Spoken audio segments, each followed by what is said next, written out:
everyone, welcome back to my YouTube channel. And today we are going to discuss a very important topic, which is how you can be a tarot card reader. So, it doesn't matter if you are in the process of learning tarot cards or if you are in the process of, planning to be a tarot card reader, or you're just in the phase of being not so clear and everything, but you are thinking about, whether this field is with for you or not. So if there are some kind of doubts related to that, if there are some kind of insecurities, I would say, because there can be a lot of things that you can be going through if you are planning to get into this field, or if you're planning to choose this as something, as a profession or something that you just want to do. There can be a lot of doubts, there can be a lot of questions, and I would try to help you through that. And this can be, the first video where we can discuss about, the basics, what are the requirements, or what are the things that you need to focus on. So yes, let's start with this. The very first thing that you need to have in mind if you are planning to be a tarot card reader, or if you're in the process of learning, is you having that belief that you are going to make it happen. Anything, any goal, any vision, any dream of yours starts with a basic, a sense of faith in your heart and in your mind. So this is the similar thing that you need to put this into, practice as well. That if you are this is the field where you can feel the energies, you can feel what is positive, what is negative. This is something that you can learn, with time. And that is why it is very essential. If you are having that confidence within, if you're having that positivity within, yes, there can be a lot of doubts. You can have your own insecurities about it. You can have your doubts, you can have your fears. A lot of things can be around you. There can be some negative beliefs related to it. There can be some negative aspects related to tarot, or any divination tool or anything. So there can be a lot of fuss around you. But what is important is what kind of faith you are having, what kind of beliefs you are having towards this field that you're trying to get into, this whole new mystical world that you're trying to get into. So what are your beliefs, what are your sense of faiths when it comes to learning this process? So it is very important for you to have that kind of faith within yourself. It is very important for you to have that kind of faith within um, the practice that you're getting into. So this is something that you have to trust on. This is something that you can, you have to have that confidence that okay, you can do it. Initially you can feel overwhelmed, you can feel that maybe the meanings of the cards can be quite confusing. There can be a lot of things that can that may not make sense to you, or there can be, while reading, there can be times when you can feel that you're totally off. But the one thing that you need to stick on is how confident you are when it comes to succeeding in this field, when it comes to helping other people, because your knowledge, your strength, your beliefs can eventually and actually empower someone. You can guide someone, right? So this is something that you need to trust on, that you have those capabilities. So yes, the first thing, like everything else, which is the base of everything, of your every desire, of your every goal, is to have that kind of faith within yourself. And the second thing is setting up a space. You have to set up a space. You don't need much, you don't need a lot around you. All you need is a table, a chair where you can just sit peacefully, where you can make your setup right.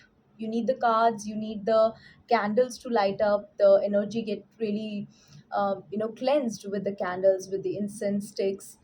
These are the things that you can have it. You don't need to fill up your tables with a lot of crystals, or you don't need to have a lot of tarot decks and all. You don't need all of that if you're at this beginning stage. All you need is some basic deck of cards. For I still use my Radiant White Spirit Tarot. So yes, you don't need a lot of setup. You need the starting deck of cards, which can be basic Rider Waite tarot decks. The symbolism in those cards, the imageries in these cards are very very rich. You can see everything happening very clearly.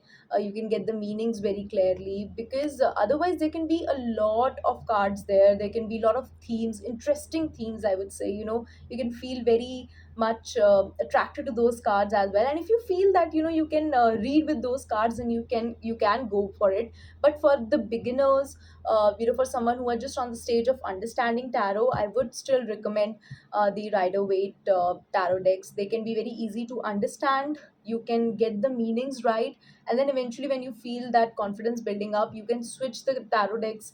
It all depends on how connected you are feeling with your cards, how confident you are when it comes to reading your cards. So it all depends on what you are getting, because it all matters on what you're feeling within. So for the starting, yes, these cards can be the best. I still use these cards. These cards are, I haven't changed, I haven't switched to any other card when it comes to reading these major tarot decks.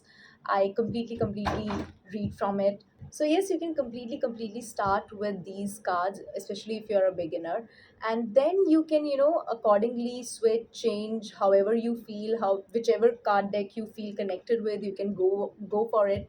And yes, that's it for the space. That's it for the cards.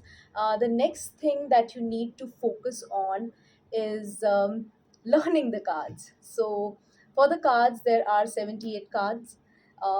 22 are major arcanas. They're divided into two parts, I would say: major arcanas, minor arcanas. 22 of them are the major arcanas, and the rest are the suits related to fire, water, earth, and air. So yes, every suit represents a different aspect of the element, and yes, then there are meanings of these cards. So the major thing is actually this, to eventually learn the meanings. There are 78 cards, so you have to know the meanings. You have to see where that particular meaning is applying. So it's not just about learning what this particular card is saying, but it is also about learning what this card means in a particular reading. Or if you're doing some different kind of spreads, there can be lot of spreads available for you.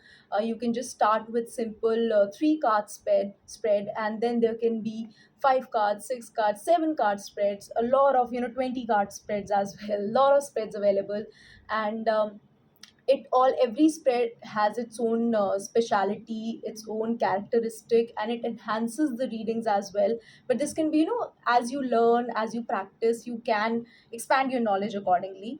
But yes, it is not just about learning what is the meaning of this card, but it is also about learning what it is saying in a particular question, in a particular reading, in what position this card is occurring. So it's not just about you learning this card and then you're applying the meaning everywhere you get. So like for example, this card, as you know as a single card, can establish a good new beginning. It can establish a free kind of a person, free minded, very colorful, enthusiastic. The optimism is there and everything is there. But yes, this card can also mean that the person can be careless. you know so it depends on the question, it depends on the readings. For example, if someone asks you, you know how this particular business can be for me, then it can be, it can be having two meanings. Like, this card can also mean that you can have a great time, you can have that faith, you can have that confidence, but at the same time you have to also consider the risk, because you're not considering the potential risk. This person is facing upwards, he's not very much aware of the difficulties that can be there. He can just step off the cliff and fall. So this is something that you also need to learn. You can start the business, but make sure that you are keeping all the practical things, all the potential risk, all the potential dangers as well. You are studying about them, you are taking knowledge about them. And they can also be someone important who can be guiding you, maybe who can be trying to say something to you and you're not listening to that particular person. This person can be your friend, this person can be your well wisher, but you're too busy to having your own ideas, your own ideologies. So this is something that, this is just a gist which I am trying to make you understand. But yes, similarly, every card can have little symbols, like there is sun, the blessings are there, there are mountains, the obstacles are there, this person is just on the edge of the cliff, the danger, the potential danger is there, but the optimism of this person is also strong, the faith of this person is also strong. So there can be a lot of symbols, signs in one particular card, and you can focus on one symbol or one sign during your reading, or you can just according, you can just answer it accordingly on how the question is coming to you. So this all depends on what you're getting at that particular moment. And the next major important aspect would be meditation. So, meditation is something that you should usually do as well. But when you are entering into this field, when you are trying to learn the cards, it is very important for you to stay grounded, for you to, have that kind of positive energy. And that can only happen when you are, having that peace within your mind, within your heart. So here meditations can be very helpful. Again, there can be a lot of meditations available online for free. So you can choose the one which connects you with yourself the most. You can try a lot of meditations and go with the one that you feel most connected with. Grounding meditations are very important. And you can practice it with, as you are learning the cards as well, and even before starting to read, even before getting into the readings, it is important for you to meditate for some time, to ground yourself, to center your energies, and then eventually you can read better, you can have that sense better. And also meditating with your cards is very important. You can just simply um, have that connection with your cards. And also another thing, when it comes to building the connection with your cards, can be writing the journal about the cards. Now you can learn the meanings for the card, you can learn which card means what in a particular direction or in a particular question. But when it comes to learning about the cards, it is also about building that connection with your own cards. So when you are learning about the cards, pick one card, or you can just pick up message of the day card, kind of a card, and then write your own journal about it, write your own experiences with that particular card. And you can feel better connection, you can understand the energies of that card very well. You can see throughout the day how things were, how your attitude was, how the people around you were. So all of these things can help you to understand the cards better. And yes, that's it for just starting with the basics and what you can do, what are the steps that you can take, what are the things that you can keep in mind once you are starting with the journey. And we are going to discuss a lot more topics in the coming videos as well. So stay tuned and have a great day.